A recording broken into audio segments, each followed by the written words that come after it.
किश्तवाड़ में सेना और पुलिस के बीच में जो विवाद हुआ वह दोनों ही फोर्सेस के लिए सही नहीं है। हमने वह रिपोर्ट भी आपको बताई थी, लेकिन आप सभी को बता दें कि जम्मू कश्मीर एक आतंकवाद ग्रस्त इलाका है। यहाँ पर हमें सभी फोर्सेस की जरूरत है और जरूरत है इन सभी फोर्सेस को आपस में मिलजुल कर काम करने की और जम्मू कश्मीर को आतंकियों से बचाने की भी और आतंकवाद मुक्त बनाने की भी। लेकिन इस बीच आप सभी को बता दें कि कुछ देश विरोधी ताकतें ऐसी भी हैं जो अब इस मुद्दे को एक अलग एंगल सोशल मीडिया पर दे रही है, अलग अलग सोशल मीडिया पर पोस्टें भी डाल रही है। इस बीच आप सभी को बता दें कि इस मुद्दे पर सेना के वेटरन शौर्य चक्र विजेता कर्नल एसएस पठानिया उन्होंने क्या कहा है, उन्होंने हमें वीडियो भेजा है, उसमें वह क्या कह रहे हैं वह आप सुन लीजिए। जय हिंद दोस्तों, 2 दिन पहले किश्तवाड़ में जो एक मिलिटेंसी इन्फेस्टेड एरिया है, वहाँ पे एक बहुत ही अनफॉर्चुनेट, दुखद और एवॉइडेबल घटना हुई है जिसमें आर्मी और पुलिस के बीच में एक टकराव की सिचुएशन आ गई है। अगर हम बात करते हैं JNK की, जहाँ पर ये दोनों प्रीमियर एजेंसीज जो हैं ऑर्गेनाइजेशन आर्मी और पुलिस वो जॉइंट ऑपरेशन कर रहे हैं, और उसके बाद ऐसी चीज़ें उभर के सामने आती हैं जिससे हमारी जो क्रेडिबिलिटी है, हमारी जो जॉइंट ऑपरेशन की इमेज है और टकराव वाली जो एटीट्यूड है दोनों फोर्सेस के बीच में, वो खुल के सामने आ रहा है।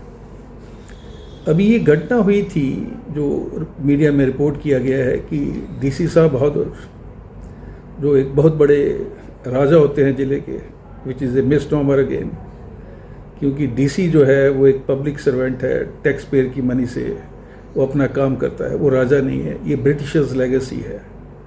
और हमारी बदकिस्मती है कि अंग्रेज़ तो चले गए, लेकिन अभी जो ब्राउन इंग्लिश हैं वो अभी भी रूल कर रहे हैं।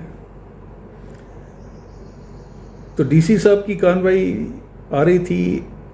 राष्ट्रीय राइफल जो उस एरिया में ऑपरेट कर रही है, 17 राष्ट्रीय राइफल, इनके पास कुछ सिविलियन व्हीकल्स होते हैं जिसको वो अपनी इंटेलिजेंस गैदरिंग और दूसरे ऑपरेशन में यूज़ करते हैं। तो जब DC साहब की कार्रवाई निकल रही थी, कैलवकेट निकल रहा था, तो इसकी गाड़ी को उन्होंने रोक लिया। उसने ऑब्जेक्शन किया होगा और उसके बाद DC साहब ने फरमान किया कि इसकी गाड़ी को सीज़ किया जाए। गाड़ी सीज़ हो गई। जब ये गाड़ी सीज़ हो गई, जो कि ऑपरेशनल पर्पस के लिए यूज़ की जाती है, वो मैंडेट है, उनको मिला हुआ है राष्ट्रीय राइफल को, तो जब इनके रिप्रेजेंटेटिव वहाँ जाते हैं पुलिस स्टेशन में, उनके साथ बदसलूकी की जाती है। क्योंकि कहीं ना कहीं अगर हम देखें, हमारी जो पुलिस की ऑल ओवर इंडिया जो परफॉर्मेंस है, उसमें बहुत ज़्यादा कमियां हैं।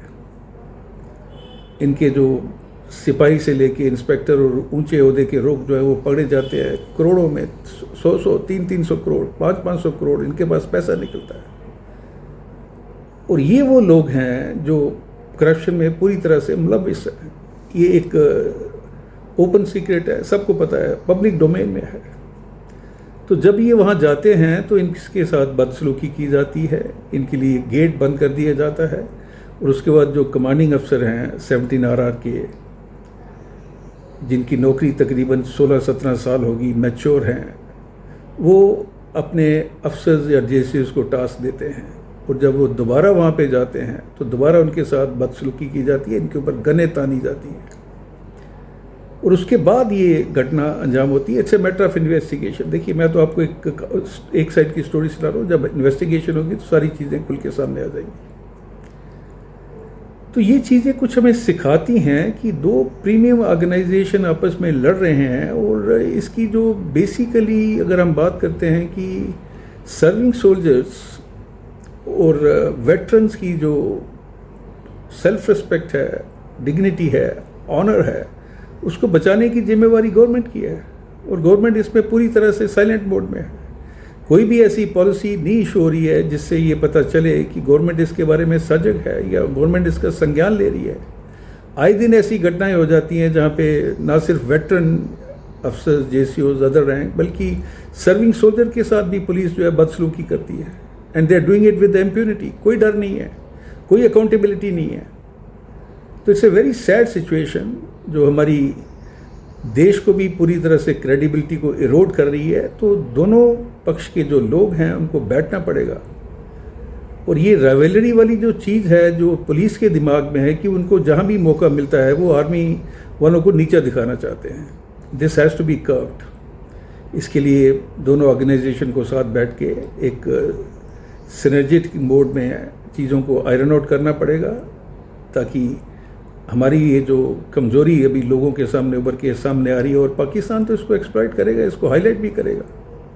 उम्मीद है इनके जो बड़े पदाधिकारी हैं और गवर्नमेंट जो है इसमें इंटरवीन करे और इस सिचुएशन को जितनी जल्दी डिफ्यूज़ किया जाए वो करें, और आने वाले समय में ये यकीन करें कि ऐसी चीज़ें हमारे देश में ना हो।